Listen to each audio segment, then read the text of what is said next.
하나님께서 우리 내면에 심어주신 축복 중에 하나가 이 회복력이라는 게 있습니다. 예를 들면 정신과 의사가 쓴 마음 청진기 이런 제목의 책이 있는데요.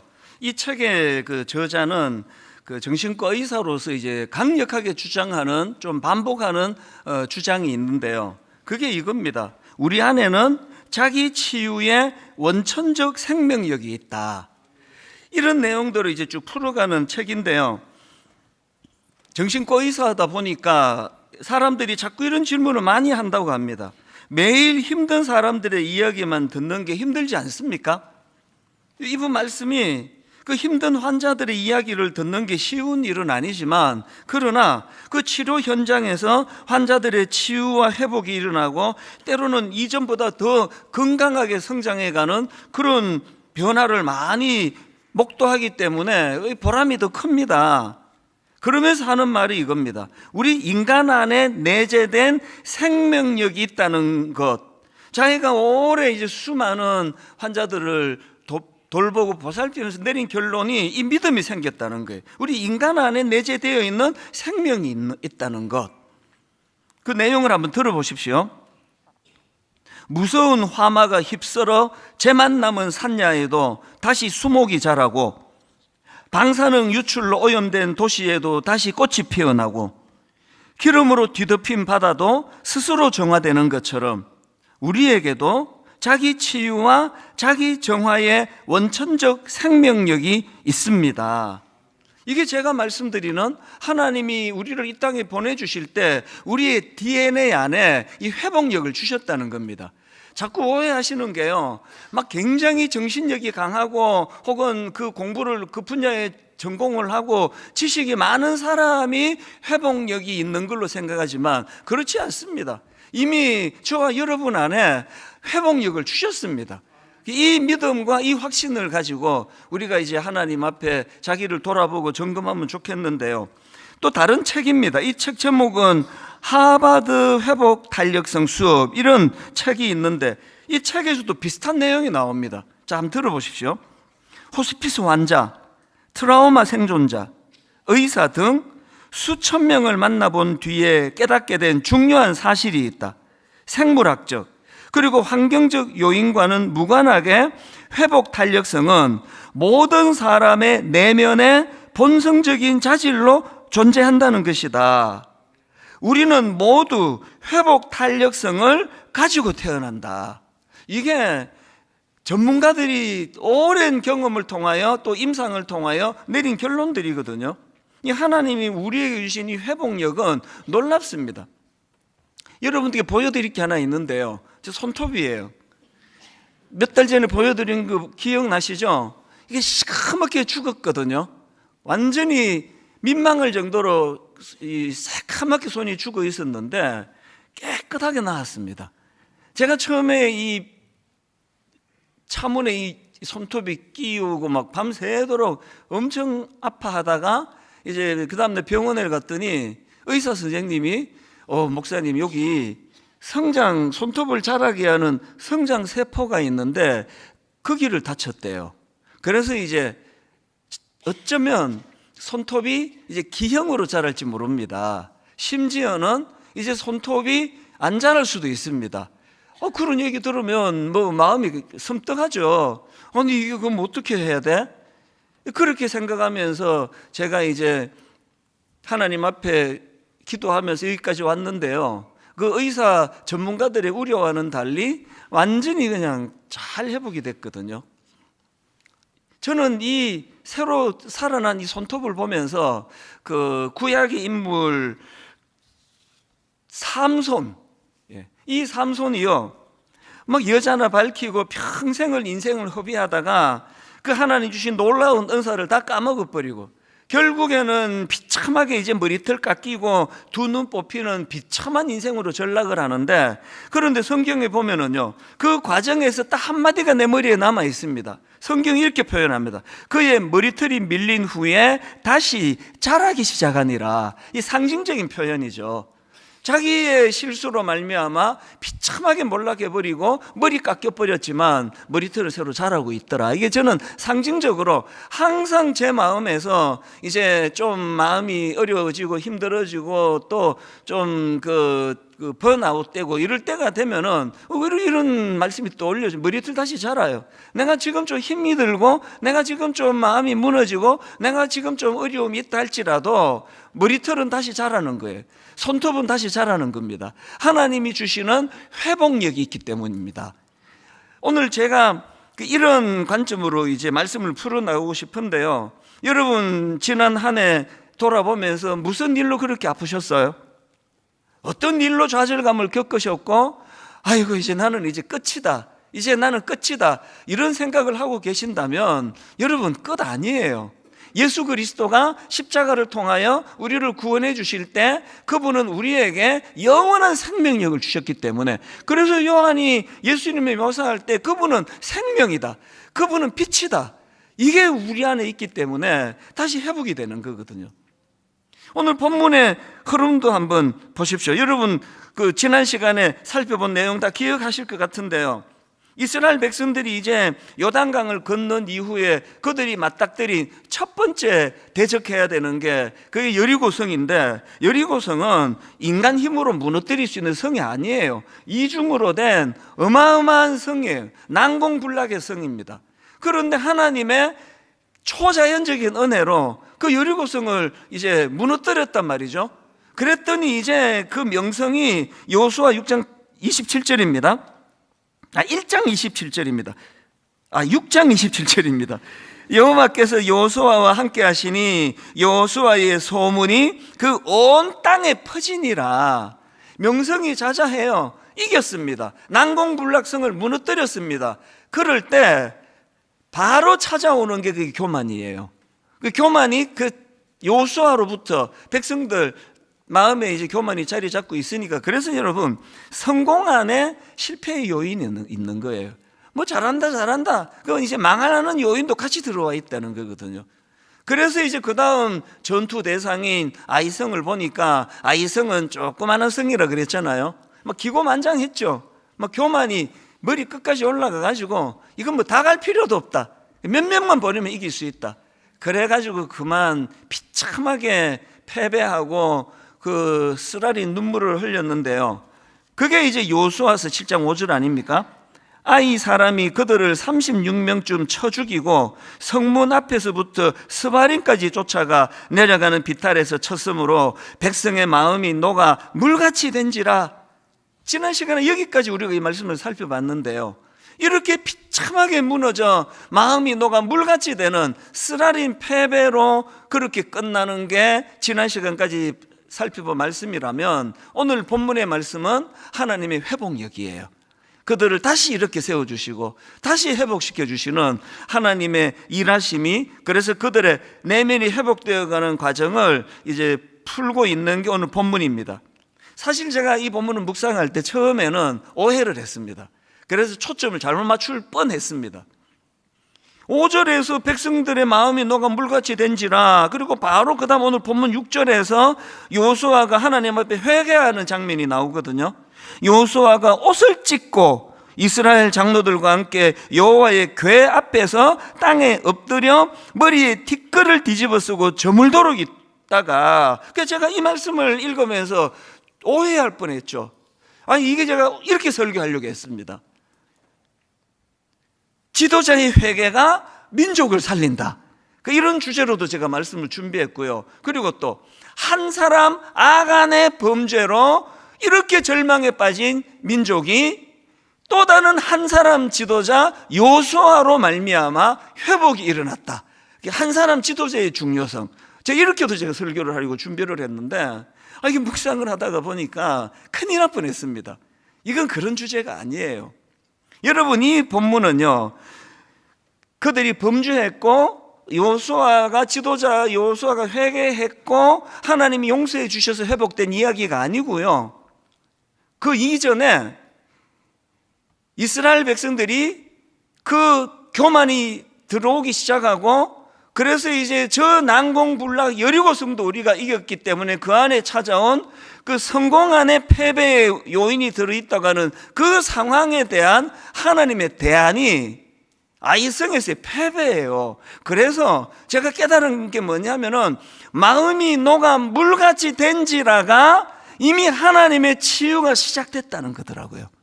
이해가 되시죠? 무슨 뜻인지.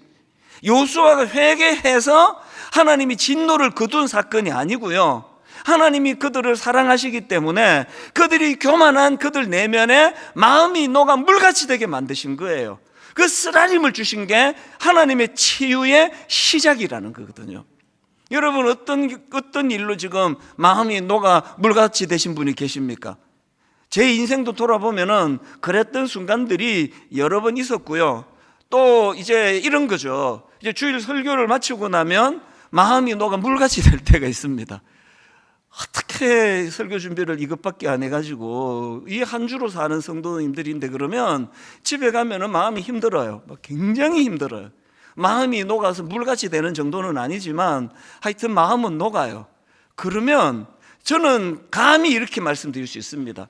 제가 참 부실하게 설교를 준비도 잘 못하고 그래서 부실하게 설교한 적은 뭐 제 기억에도 여러 번 있습니다. 그러나 2주 연속으로 그렇게 부실하게 한 적은 없습니다. 왜? 하나님이 그 부실한 준비로 설교한 그날 반드시 저에게 마음을 아프게 만드세요. 불면증을 주세요. 하나님께 하나님께 부끄러움을 주세요. 그래서 치유가 그 아픔으로부터 시작하는 거죠. 옥하는 목사님이 저에게 이제 교회를 이제 개척한 이후로 이제 여러 가지 가르침을 주셨는데요, 그 중에 가장 강력한 가르침은 이거였습니다. 설교 준비 안 했니? 단에 쓰지 말아였어요. 그 표정도 잊히지가 않아요. 설교 준비 안 했니? 단에 쓰지 마라. 그러면서 예를 드셨는데요, 그 당시 타락한 어떤 부흥사를 예를 드시는 거죠. 부흥사가 설교 준비 하나도 안 하고 허구한 날 싸돌아다니고, 그리고는 주일날 준비도 하나도 안 하고 그렇게 제멋대로 설교를 하는데, 만약에 그날 수치를 당하고 설교 준비 안 하고 설교했다가 막 그냥 막 말로도 할 수 없이 창피스러운 일을 겪고 실수하고 그런 일이 일어나면 좋은데 그런 일이 잘 안 일어난다는 거죠. 설교해오던 그 가락이 있으니까 적당히 30분을 때운다는 거죠. 그러면 이제 그 사람이 무슨 생각을 하느냐, 아니 뭐 이렇게 적당히 해도 뭐 내가 실력이 있으니까 설교 다 은혜 받잖아 봐. 이게 누적이 돼서 그 사람이 망한다는 거예요. 옥하는 목사님이 저에게 거의 마지막으로 주셨던 강력한 메시지가 이거예요. 설교 준비 안 했으면 마음이 녹아 물같이 되는 게 축복입니다. 막 저녁에 잠이 안 오고 막 우울하고 어떻게 설교를 이렇게 죽을 수가 있느냐고. 그래서 제가 2번 연속해서 제가 설교를 부실하게 준비한 적은 감이 없다고 제가 말씀을 드리는 건 하나님이 저를 가만두지 않으시기 때문이에요. 여러분, 지금 마음이 녹아 물같이 된 분 계세요? 막 너무너무 아프세요? 그걸요, 이제 난 끝이야 이렇게 받으면 그건 잘못 생각하는 겁니다. 하나님이 여러분을 치료하고 계시는 거예요. 하나님이 여러분을 다루고 계셔서 그래서 아픈 거란 말이죠. 여러분, 이 화인 맞은 양심 아프지도 않아요. 그 정도 하고 아프던가요? 안 아픕니다. 그래서 제가 이 말씀을 묵상하면서 굉장히 제가 지난 한 주 동안 마음에 뜨거움이 있었죠. 지난 세월을 되짚어 보면은 쓰러졌던 순간들이 많거든요. 그 모든 게 다 치유였구나, 그 모든 게. 그래서 제가 오늘도 이 자리에 건강하게 설 수 있게 된 건 전적인 하나님의 은혜예요. 이것만 기억하시면 됩니다. 최후 승리는 주님이 이미 하셨어요. 그분이 승리하셨기 때문에 나의 이 땅에서의 겪는 아이성 패배와 같은 이런 실패들은 최후 승리를 위하여 주시는 하나님의 안전장치입니다. 이 사실을 오늘 저와 여러분이 기억을 하시게 된다면 우리는 낙심은 있어도 좌절은 없습니다. 또 일시적인 좌절은 있다 할지라도 영원한 좌절은 없습니다. 왜? 그게 알고 봤더니 치료의 시작이었으니까요. 이 과정에 개입해 주시는 그 하나님은 이렇게 우리 내면을 다루고 계시는 거죠. 그래서 오늘 본문에서 이승패배로 마음이 녹아 물같이 된 여호수아와 백성들에게 하나님은 그 내면을 다루시는데 두 가지 두드러지게 제가 발견하는 주님의 일하심이 있습니다. 첫 번째, 하나님이 그들을 어떻게 다루시느냐, 뭘 회복시켜 주시느냐, 그 내면의 생각을 하나님의 관점으로 바꾸어 주시는 거예요. 자, 이게 무슨 말씀인지 제가 설명을 드릴게요. 그 여호수아가 겉으로 보기는 막 그냥 하루 종일 회개 기도하고 막 머리에 죄를 무릅쓰고 엄청나게 그렇게 진실하게 기도하는 것 같지만요, 그 내용을 보면 문제가 많은 기도를 하고 있습니다. 여호수아의 내면의 관점이 하나님 중심이 아니라 자기 중심이라는 그 내용이 여호수아 기도 안에 그대로 드러납니다. 한번 보십시오. 자, 본문 여호수아 7장 7절입니다. 그가 이렇게 기도합니다.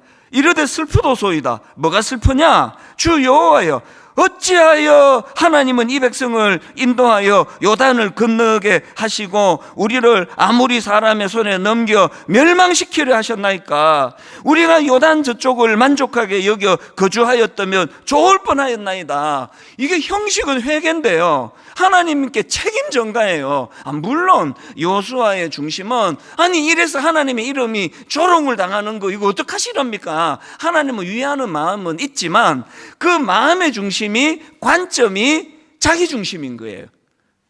그리고 이게 가만히 보니까 모양새는 막 그냥 다 갖추었어요. 막 형식적인 건 머리에 죄를 무릅쓰고 막 다 갖추었는데 기도는 하나님께 책임 전가. 이거 저는요, 창세기 아담과 하와가 범죄하고 난 이후의 태도랑 여호수아가 똑같은 거예요. 자, 한번 보십시오. 범죄한 아담과 하와에게 하나님 이렇게 말씀하십니다. 창세기 3장 11절. 이르시되 누가 너의 벗었음을 너에게 알렸느냐? 내가 너에게 먹지 말라 명한 그 나무 열매를 너가 먹었느냐? 그랬더니 12절. 아담이 이르되 하나님이 주셔서 나와 함께 있게 한 그 여자, 그가 그 나무 열매를 내게 줌으로 내가 먹었나이다. 무슨 뜻인지 아시겠죠? 이게 내 책임입니까? 당신이 준 여자가 유혹해서 이렇게 된 거 아닙니까? 그 다음에 또 그 여자를 보세요. 13절. 여호와 하나님이 여자에게 이르시되 너가 어찌하여 이렇게 하였느냐? 여자가 이르되 뱀이 나를 꿰물어 내가 먹었나이다. 자기 잘못은 하나도 없어요. 그래서 여러분, 믿음이 없는 사람들은요, 교회는 오래 다녔지만 은혜를 모르는 사람은 책임 전가가 많아요. 부부 가정에 딱 가보면요, 몇 마디 대화해보면 알아요. 얼마나 그게 익숙했는지. 목사 앞에서도 당신 때문이야. 당신이 그런 거 아니야? 어떤 분은 막 대놓고 말해요. 목사님, 내가 처녀 때는 괜찮은 여자였다고요. 근데 이 남자 만나고 이렇게 됐어요. 이렇게 된 건 맞는데요, 내가 봐도 좀 부실해요. 암만 생각해도 처녀 때 좋았을 것 같지가 않습니다. 쭉 그랬을 것 같은데요. 여러분, 우리가요, 언어를 봐야 돼요. 틈만 나면은 남 탓이에요. 틈만 나면 우리 교회가 왜 이래? 우리 교회가 왜 이렇기는, 교회가 좋은 교회가 되려면 좋은 사람이 모이면 저절로 좋은 교회가 되는데 그 사람이 다녀서 교회가 이렇게 된 거죠. 맨날 우리 교회가 왜 이래? 어떤 교회 가서 이 말을 안 할 수 있는지 모르겠습니다. 너무너무 좋은 교회에 이분이 가면서 교회가 또 그렇게 될걸요? 교회는요, 좋은 사람이 모이면 좋은 교회가 돼요. 그 사람이 바뀌면 좋은 교회가 되는 거거든요. 여러분은 지금 기도를 합시고 하는 게 여호수아와 같은 기도를 드리고 있는 거 아니에요? 이건 하나님 탓이에요. 이건 내 마누라 탓이에요. 이거 우리 아버지 탓이고요. 우리 엄마가 어릴 때 상처를 줘서 이랬습니다. 여러분, 제가 요즘 읽고 있는 책에서 놀라운 거 발견했는데, 어릴 때 받은 상처가 인생에 영향을 안 미친대요. 내가 지금 자료 모으고 있으니까 조금만 기다려주세요. 자꾸 어릴 때 상처 그러는데요, 어릴 때 상처가 그 사람 인생에 영향을 안 미친대요. 이게 지금 그분만의 주장이 아니라 거의 지금 이 시대 전문가들의 거의 정설이에요. 자꾸 누구 탓이요, 누가 날 이렇게 만들었어요, 그렇게 하는 그게 지금 여호수아의 관점이 인간적이에요. 그랬더니 하나님은 하나님의 관점으로 교정을 시켜주십니다. 하나님께서 11절에서 이렇게 교정을 시켜주세요. 내가 왜 일하지 않았는지 아니?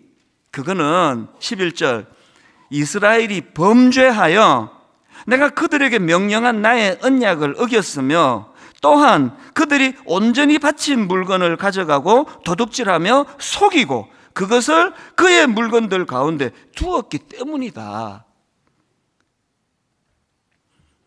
교회 오셔가지고요, 아파요 하나님, 이것도 만져주시고요, 여기도 아파요, 이것도 만져주시고, 이렇게만 기도하시는 게 아니라 하나님의 관점을 보여달라 그래야 돼요. 하나님, 저는 회복을 원합니다. 하나님의 관점으로 저를 진단받기를 원합니다. 제가 그 토미 테니가 쓴 하나님의 관점이라는 이 책을 이제 지난주에 제가 다시 이제 이것을 살펴봤는데요, 이 저자가 맨 앞에 책 전체를 어우러는 사례 하나를 드는 것을 제가 봤습니다. 그 막내딸 어릴 때 겪었던 일인데요, 이 아빠가 이제 어린 막내딸을 데리고 엘리베이터를 탔습니다. 규모가 좀 있는 엘리베이터 같아요. 자기가 탈 때는 뭐 손님이 거의 없었는데 매 층마다 서면서 사람들이 계속 타는 거예요. 그래서 엘리베이터 꽉 찼습니다. 이 아빠가 이제 그 아이를 잠깐 생각을 못한 거죠. 이제 손잡고 있으니까.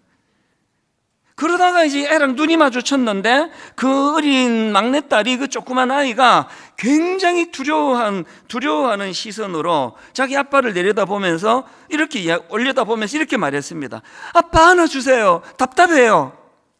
밑에서는 아무것도 안 보여요. 여기보다 더 잘 보였으면 좋겠어요. 아이가 이런 요지로 자기 보고 안아달라 그러더래요. 지금 그 아이의 눈높이로는 사람들이 무릎밖에 안 보이는 거죠. 그리고 그 어른들의 핸드백이 그 아이를 툭툭 치고 이러니까 다 지금 두려운 거예요. 이 아이가 요구한 게 안아달라고.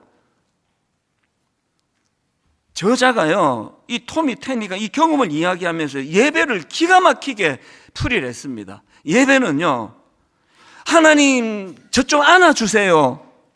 저는 세상을 하나님의 관점으로 보고 싶어요. 이게 예배래요. 하나님의 관점으로 지난 엿새를 되짚어 보는 거예요. 제가 미국 집회 잠깐 비우고 온 사이에 이놈의 나라에서 뭐 해괴망측한 일이 지금 벌어지고 있더라고요. 이게 뭐 여자와 여자가 결혼을 한다고 그러질 않나, 또 좀 있다가 또 여자가 남자가 됐다 그러지를 않나. 그리고 또 뭐 어제 제가 우연히 봤더니 그것도 이제 이쪽에 여자가 자꾸 이제 자꾸 그 가슴이 그래가지고 자꾸 너를 여자로 생각하는 거 아니냐, 그래서 또 가슴 절제 수술을 받았다 그러질 않나. 그러면서 수많은 피해자들이 거기에 지금 놀아나가지고 피눈물을 흘린다 그러지 않나. 이게 도대체 지금 뭐 이 세상이 어떻게 돌아가는 거냐고요. 그걸 부끄러움 없이 여자와 여자가 결혼하게 됐다고 그렇게 그거 발표해가지고 이렇게 사단이 난 거 아니냐고요. 저는 바퀴벌레론, 집에요, 바퀴벌레 한 마리가 나오면 이미 엄청 지금 그 농 밑에 많이 들어있는 거, 이걸 우리 부교육자들에게 종종 이야기합니다.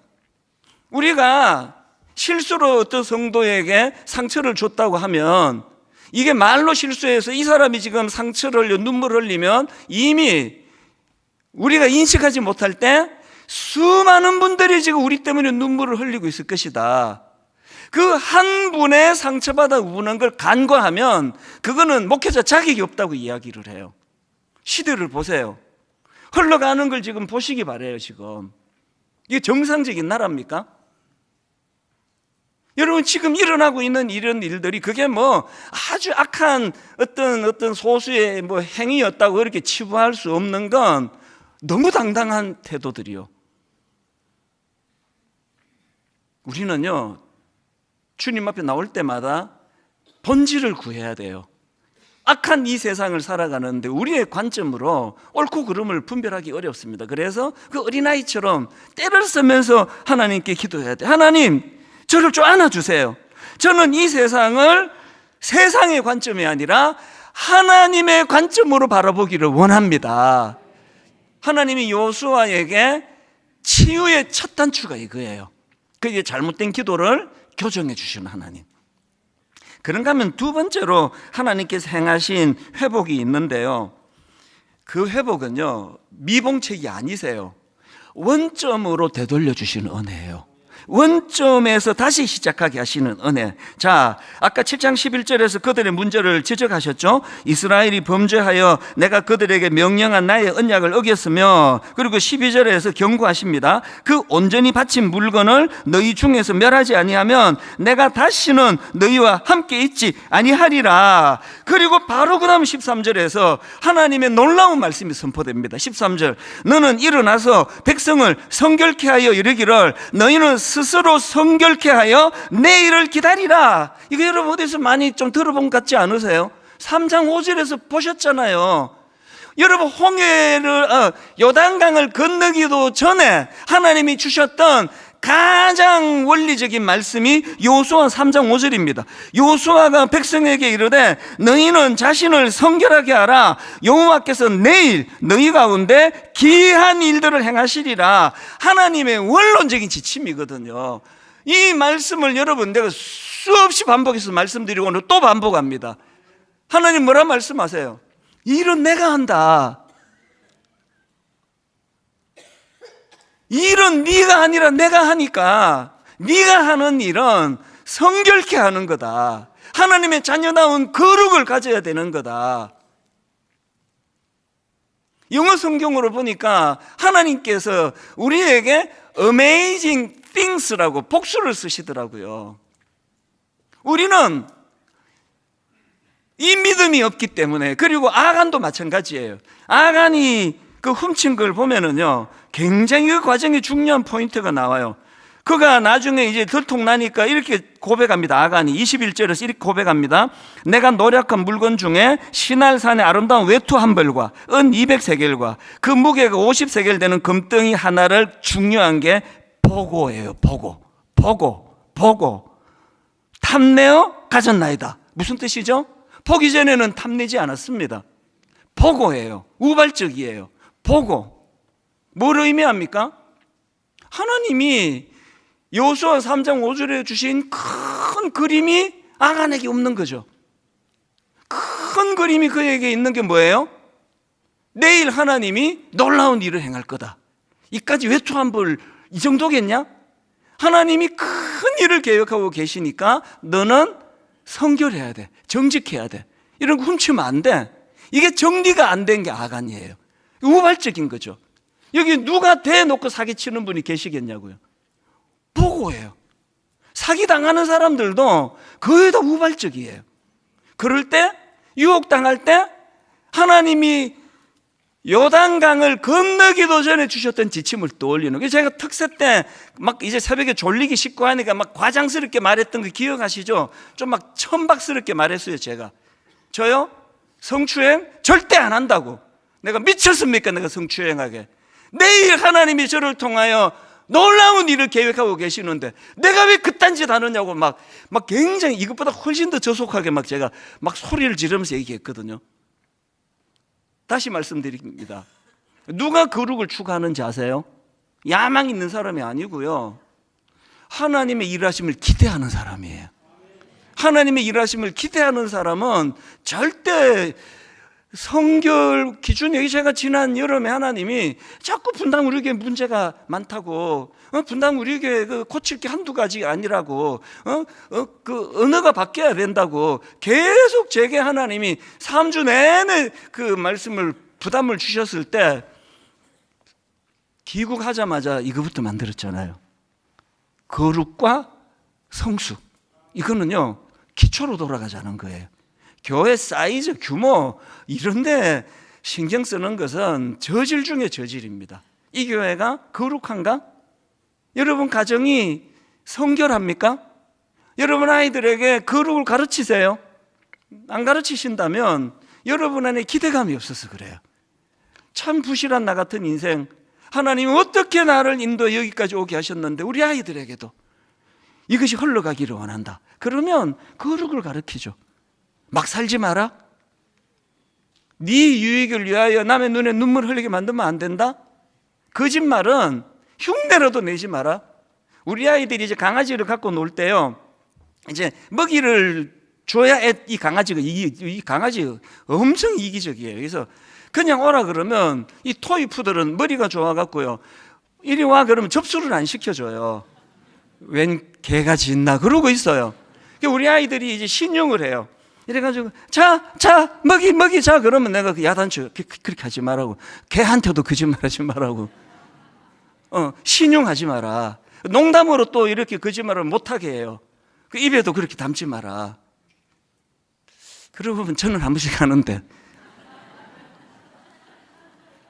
농담으로라도 자꾸 둘러대고 과장하고 거짓말하는 거, 이런 것들을 우리가 조심해야 되는 건, 우리의 의무는 우리를 성결하게 하는 거예요. 왜?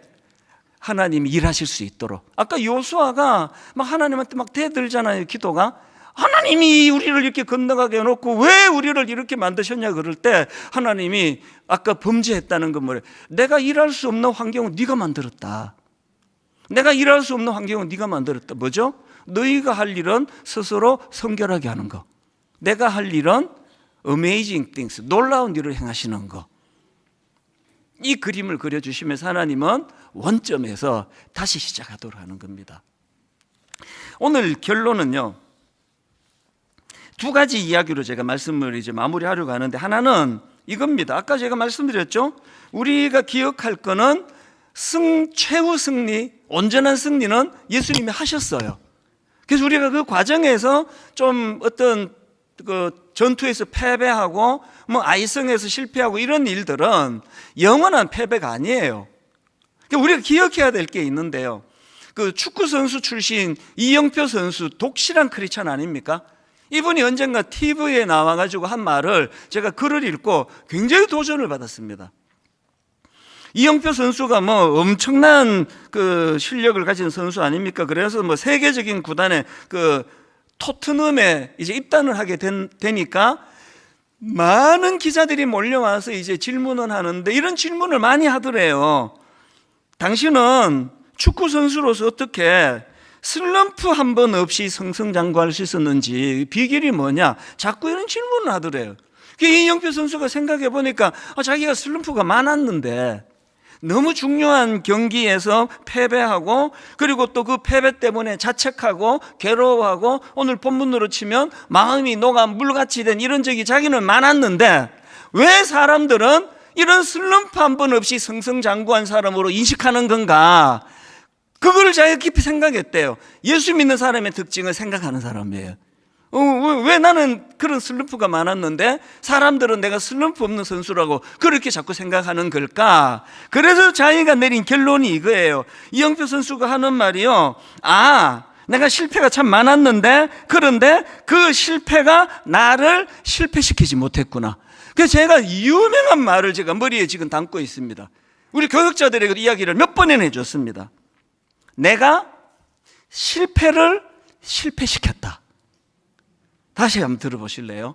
내가 실패를 실패시켰다예요. 왜? 예수 그리스도로 말미암아 최후 승리를 했기 때문에, 이 한 번의 실패가 나를 망하게 할 수 없다는 확신이 있기 때문에 실패를 실패시키는 거죠. 단발로 끝나는 거죠. 아까 제가 설교 얘기해 드렸잖아요. 참 내가 좀 설교 좀 부실하게 준비했구나. 그래서 하나님의 이 놀라운 말씀 이것밖에 못 전했구나. 그럼 그날 실패한 거죠.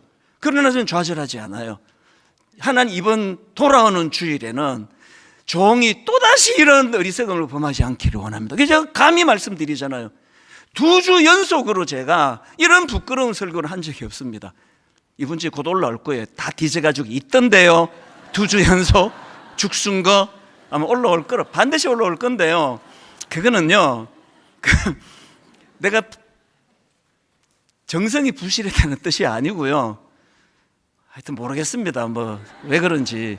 아무리 잘 준비해도 또 2번 연속 뭐 죽을 수는 있겠지만, 제 마음에서 구호는 이거예요. 내가 실패를 실패시켰다. 한번 선포하고, 저를 따라 선포하고, 이제 오늘 결론은요, 굉장히 특이하면서 은혜롭게 맺을 예정이에요. 자, 이거를 한번 선포하고 제가 이제 결론을, 아주 기가 막힌 결론을 제가 소개할 텐데요. 저를 따라 이렇게 선포하십니다. 내가 실패를 실패시켰다. 실패를 실패시켰다. 최후 승리하신 예수 그리스도를 믿으시고 내가 삶 속에서 겪는 아이성에서의 전투와 같은 과정에서의 실패에 너무 무게를 두지 마시기 원합니다. 거기에 너무 모든 걸 다 걸고로 내 인생 끝장이야, 없습니다. 그런 거. 실패를 실패시키는 거예요.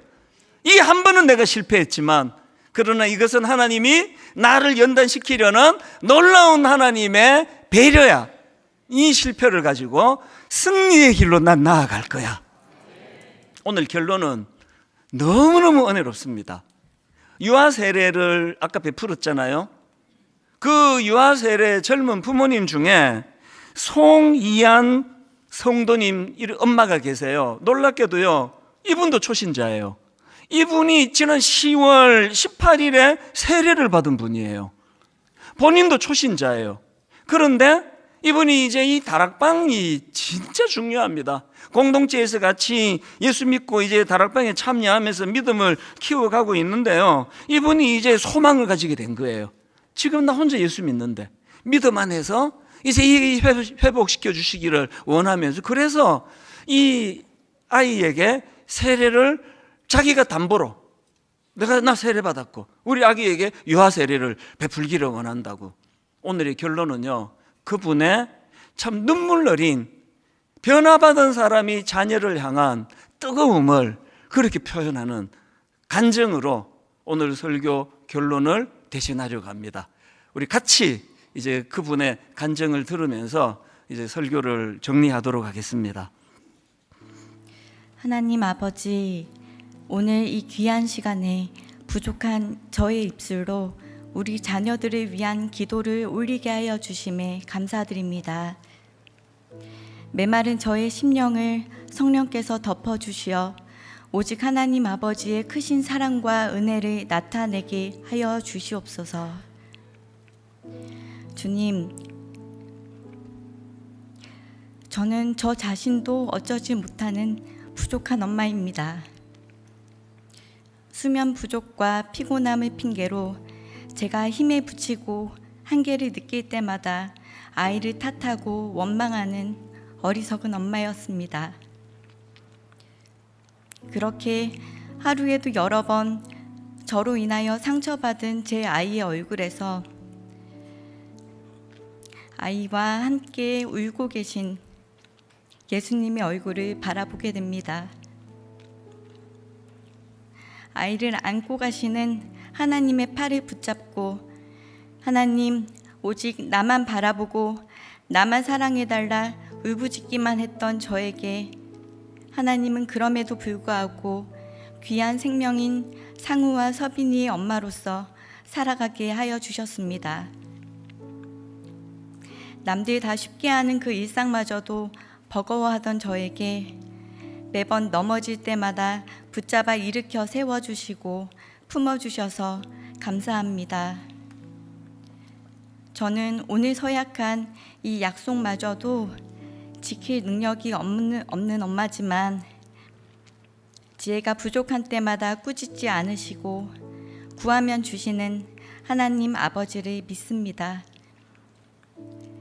늘 삶에 지쳐 있었고 우울했던 저에게 찾아와 주셔서 하나님의 사랑을 알게 하시고 삶에 대한 감사를 회복시켜 주셨던 주님, 우리 서빈이에게도 찾아와 주셔서 하나님을 만나는 기쁨을 허락하여 주시옵소서.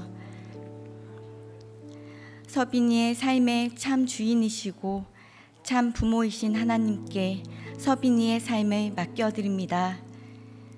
아이가 실패와 실수를 경험할 때마다 기다려주시고 포기하지 않으시는 하나님의 사랑을 믿음으로 담대히 다시 일어나는 아이가 되게 하여 주옵소서.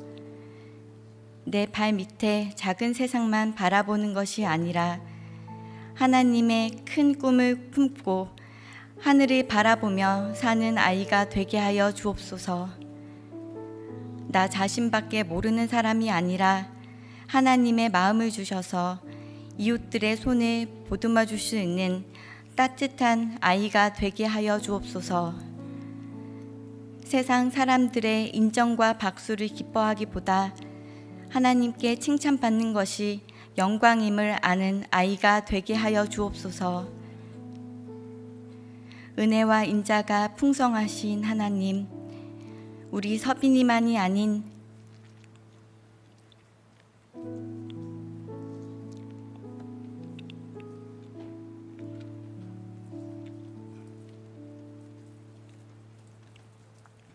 미래를 살아갈 우리 아이들에게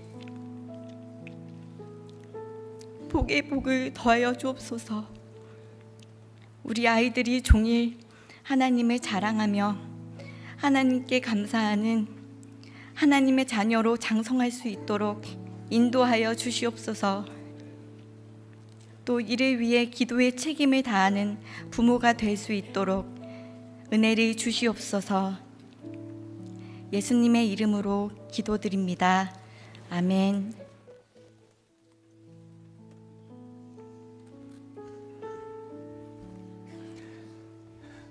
예수 믿은 지 그 시간이 얼마나 흘렀냐의 문제가 아니라 지금 놀랍게도 저 젊은 엄마 초신자분의 자녀를 향한 기도문이 제 설교를 요약해 놓은 것 같잖아요. 인간의 시선으로서가 아니라 그 하나님의 사랑의 시선으로 자기 아이뿐만 아니라 어려운 이 땅의 모든 아이들을 복을 비는 그 어머니의 기도문을 보면서 참 하나님의 일하심은 총체적으로 일하시는 거거든요. 그래서 오늘 우리가 특별히 우리 아이들을 축복하는 시간을 가질 텐데요, 하나님의 부르심에는 후회하심이 없네. 우리 이 찬양을 한 번 부르고 두 번째 부를 때 오늘 유아 세례 받은 아이들과 부모님들을 제가 단위로 초대를 할 계획입니다. 마음을 다해서 이 아이들을 축복하고 우리 가정에 우리 아들 우리 딸 하나님 이렇게 자랄 수 있도록 은혜 주시기 원합니다. 우리 사모하는 마음으로 함께 같이 찬양을 드립니다.